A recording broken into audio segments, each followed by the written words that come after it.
أعوذ بالله من الشيطان الرجيم.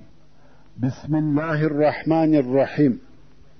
إن الحمد لله نحمده ونستعينه ونستغفره ونعوذ بالله من شرور أنفسنا وسيئات أعمالنا.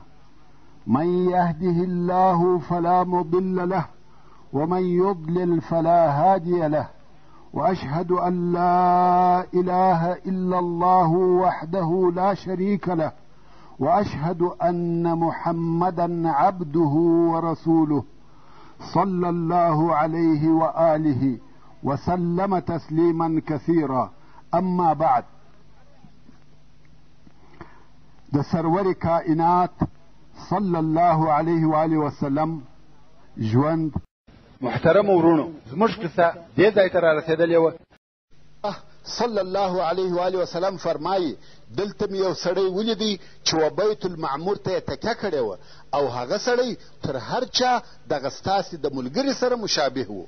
ستاسې ملګري د لفظ څخه د رسول الله صلی الله علیه و آله وسلم خپل ځان مقصد و، یعنی هغه سړی په رنګ او شکل کې زما مشابه و. رسول الله صلی الله علیه و آله وسلم فرمایي چې پوښتنه مې وکړه، یا جبریل دا څوک دی؟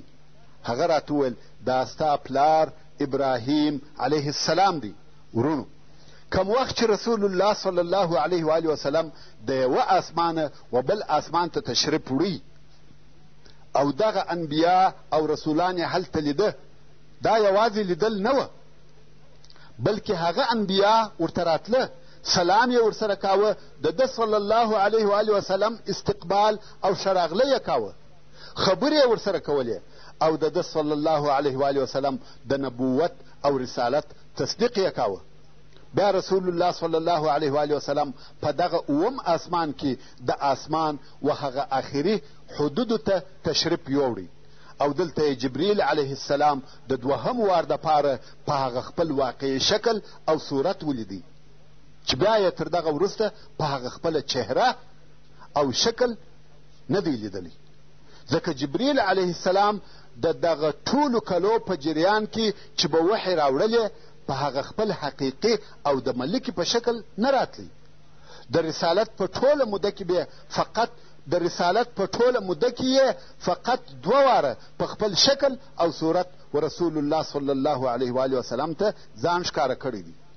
اول وار د بعثت په شروع کې چې د هغه بیان مو مخکې درته کړی دی، او دوهم وار دغه د معراج په شپه دلته د اووم اسمان په اطرافو کې د سدرة المنتهی و درختې ته نږدې. په دغه باره کې الله عز وجل د سورة النجم په 14 او 14 نمبر آیاتو کې فرمایي: ولقد رآه نزلة اخرى عند سدرة المنتهى. او خامخا محمد صلی الله علیه و آله وسلم جبریل علیه السلام په هغه خپل شکل دوهم وار په اووم اسمان کې د سدرة المنتهی د درختې سره ولیدی. ورونو، د سدرة المنتهی درخته د لوړو او کښتو مخلوقاتو په مابین کې ویش او سرحد دی. پورتني مخلوقات لاندې او کښتني مخلوقات لوړ نسي تلای. د کښته طرفه اعمال او احوال تر سدرة المنتهی پورې ورځي، او د لوړه طرفه الهي اوامر او احکام تر سدرة المنتهی پورې راکښته کیږي، او جنت هم هلته د سدرة المنتهی د درختې سره دی، ځکه الله عز وجل فرمایي عندها جنت المأوى. نو رسول الله صلی الله علیه و آله وسلم د جبریل علیه السلام په ملګرتیا و هغه ځای ته ولاړی چې هلته هیڅ بشر نه دی تللی، هیڅ انسان و دغه مقام ته نه دی رسېدلی، بلکې داسې ځای ته ولاړی چې هلته نه بشر او نه ملکه تللی دي بې له جبریل علیه السلام څخه. فقط جبریل علیه السلام دغه ځای او مقام ته ورغلی دی. رسول الله صلی الله علیه و آله وسلم فرمایي چې دلته مې و جبریل علیه السلام ته کتل، هغه په داسې شکل سو لکه هغه څیرې زړه شوړېدلې بوریا. دا ټوله د الله جل جلاله د بیر څخه. دا د جبریل علیه السلام حال و، هغه جبریل چې ذی قوه، ذی جبروت او شدید القوا دی، الله عز وجل هم شدید القوا بللی دی، خو دغه شدید القوا جبریل چې و دغه مقام او قرب ته ورسېدی، د الله جل جلاله د بیرې دغه حال و. دلته نو جبریل علیه السلام ودرېدی، ویل یا محمد صلی الله علیه و آله وسلم مخ ته ولاړ سه، مګر زه قسم په الله که یو قدم نور ور د مخه سم، د الله جل جلاله په نور به وسوځل سم. سعدی علیه رحمه څونه شوی شبی بر نشست از فلک در گذشت، به تمکین و جاه از ملک در گذشت. چنان گرم در تیه قربت براند، که در صدره جبریل از او باز ماند. بدو گفت سالار بیت الحرام، که ای حاملی وحی برتر خرام. چو در دوستی مخلصم یافتی، عنانم ز صحبت چرا تافتی. بگفتا فراتر مجالم نماند، بماندم که نیروی بالم نماند. اگر یک سری موی برتر پرم، فروغی تجلا بسوزد فرم. سبحان الله. جبریل علیه السلام ویل قسم په الله که یو قدم ورته مخه سم، د الله جل جلاله په نور به وسوځل سم. نو رسول الله حبیب الله محمد مصطفی صلی الله علیه و آله وسلم یوازې مخ ته ولاړ و داسې ځای ته ولاړی چې هلته نه به شرط تللی دی نه ملک. دا د الله عز وجل د طرفه څخه د دې امت و رسول محمد صلی الله علیه و آله وسلم ته عزت او اکرام دی. رسول الله صلی الله علیه و آله وسلم فرمایي ورده مخه سوم او مخ ته ولاړم، څو د سدرة المنتهی و درختې ته ورسېدم. رسول الله صلی الله علیه و آله وسلم د سدرة المنتهی د درختې تعریف او بیان راته کوي او فرمایي د دا درختې بلګونه لکه د فیل غوږونه لوی لوی بلګونه وه، تقریبا عادي درخته وه. د ښایست کم خاص شی په ښکاره او ظاهره نه پر معلومېدی.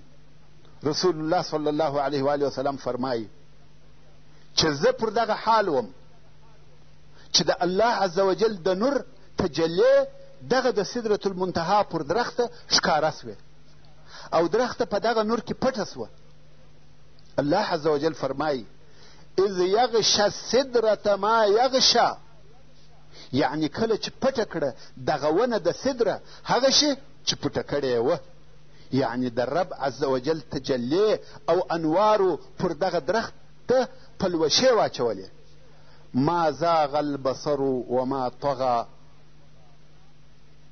نوې ګرځېدلې د محمد صلی الله علیه و آله وسلم سترګې بلې خواته.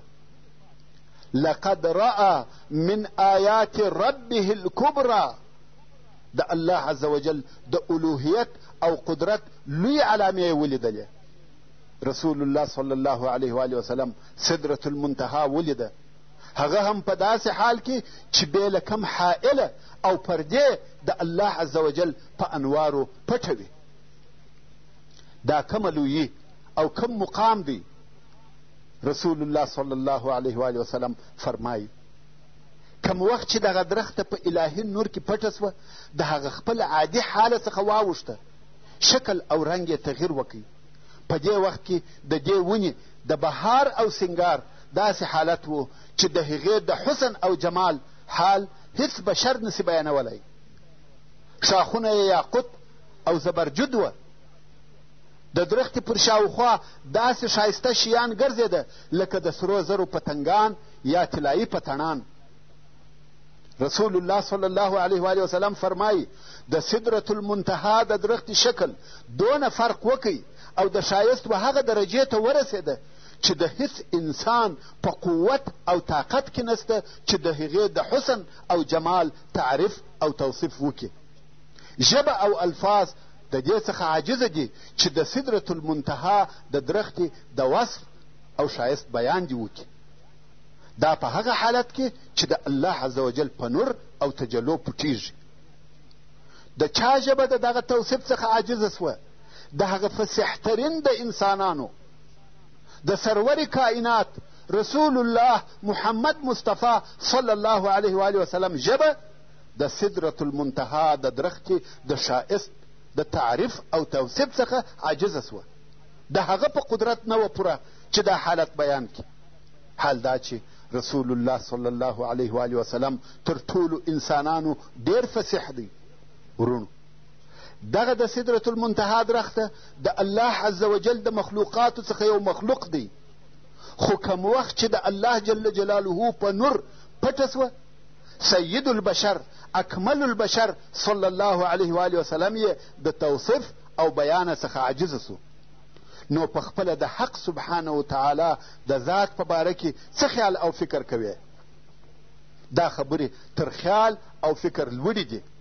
کمال الجمال و الله عز وجل لردی او جمال الکمال رب العالمین سبحانه وتعالی لردی. په دغه مبارک او عجیب ځای کې رسول الله صلی الله علیه و آله وسلم د خپل رب عز وجل سره بې له حائله او بې له واسطې خبرې وکړې. د دوی په مابین کې هیڅوک نه وه، وحی نه وې، او هلته کم ترجمان نه و.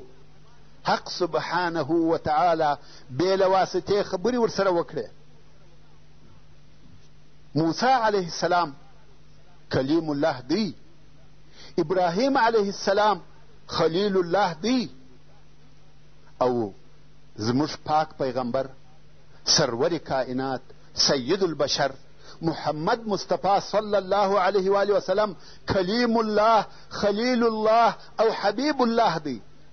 ټول شرف او عزت د الله عز وجل د طرفه په ده صلی الله علیه و آله وسلم کې جمع سوی دی. په دغه نادره او نه پیښېدونکي ملاقات کې الله عز وجل پر خپل رسول امر وکړي چې پر خپل امت لمونځ فرض وګرځوي. الله جل جلاله چې پر موږ ټول شیان فرض کړي دي، هغه ټوله موږ ته د جبریل علیه السلام د لارې او د هغه په واسطه سره راته راغلي دي. ټول حلال او حرام، ټول فرائض لکه روژه، زکات، حج او نور ټول احکام و موږ ته د وحي په واسطه را رسول سوي دي بې له لمانځه څخه. لمونځ د الله عز وجل په مستقیم امر سره او د الله عز وجل په مستقیمو خبرو سره بې له واسطې را باندې فرض سوی دی. د الله عز وجل په قدرت پوره وه چې لمونځ هم د وحیو په واسطه را باندې فرض کړي، مګر یا د دې دپاره چې په اسلام کې د لمانځه درجه او مقام معلوم سي، نو په لمانځه سره امر بې له واسطې و. دا هم د الله عز وجل په قدرت کې وه چې رسول الله صلی الله علیه و آله وسلم پر مځکه وي او بې له واسطې یې په لمانځه سره امر کړي چې پر مځکه یې بې له واسطې خبرې ورسره کړي وای. مګر یا رسول الله صلی الله علیه و آله وسلم یې لوړ بوتی او هلته په دغه مقام کې لمونځ پر فرض کوي. دا د پاره د دې چې د لمانځه درجه او مقام معلوم سي. نو الله عز وجل په دغه مشرف او معزز ځای کې په لمانځه مکلف کړو. نو خود رسول الله صلی الله علیه و آله وسلم فرمایي زموږ او د کفارو په مابین کې فرق لمونځ دی. که چا پرېښاوه هغه کافر سو. العهد الذي بيننا وبينهم الصلاة فمن تركها فقد كفر. چې دا د لمانځه په باره کې لوی امر دی. د لمانځه دپاره د غونه شرف او عظمت کافي دی چې د الله عز وجل په مستقیم امر سره فرض سو او په داسې مبارک ځای کې فرض سو چې هلته نه بشر رسېدلی دی نه ملکه، بې له سردار کونین سرور کائنات محمد مصطفی صلی الله علیه و آله وسلم څخه. پس له دغه عظیم او مشرف ملاقات څخه رسول الله صلی الله علیه و آله وسلم بیرته رجعت وکړي او راوګرځېدی. په لار کې یې د موسی علیه السلام سره ولیده. موسی علیه السلام پوښتنه ځینې وکړه چې الله جل جلاله په څه شي امر کړی؟ رسول الله صلی الله علیه و آله وسلم وفرمایل زما رب امر کړم چې په یوه شوه روز کې زما پر امت 50 لمنځونه فرض کړم. موسی علیه السلام ویل ما د بني اسرائیلو څخه تر دغه کم غوښته خو د هغو په وسه نه سوه پوره او نه کول. بیرته دې خپل رب ته رجوع وکړه او ستا د امت دپاره تخفیف ځینې وغواړه. رسول الله صلی الله علیه و وسلم و جبریل علیه السلام ته وکتل لکه په دغه باره کې چې مشوره ځینې غواړي. جبریل علیه السلام اشاره ورته وکړه که دې خوښه وي هو. رسول الله صلی الله علیه و وسلم هم و رب العالمین ته رجوع وکړه. اوس نو د دغه رجوع څخه مقصد دا دی چې بیرته یې و سدرة المنتهی ته رجوع وکړه او که څنګه والله اعلم. مګر په ظاهره داسې ښکاري چې دغه رجوع په دعا سره وه، یعنې دعا یې وکړه. په هر صورت و رب عز وجل ته یې رجوع وکړه او ویې غوښته چې دغه لمنځونه زما پر امت یو څه کم سي. الله عز وجل 10 لمنځونه پر کم کړه. بیا هم موسی علیه السلام ورته وایي چې ډیر دي او رسول الله صلی الله علیه و وسلم هم رجوع کوي. څو 10 سوه او بیا 20 سوه او بیا 10 سوه او بیا 15 سوه. وصلى الله تعالى على خير خلقه محمد وآله وأصحابه وأهل بيته أجمعين. والسلام عليكم ورحمة الله وبركاته.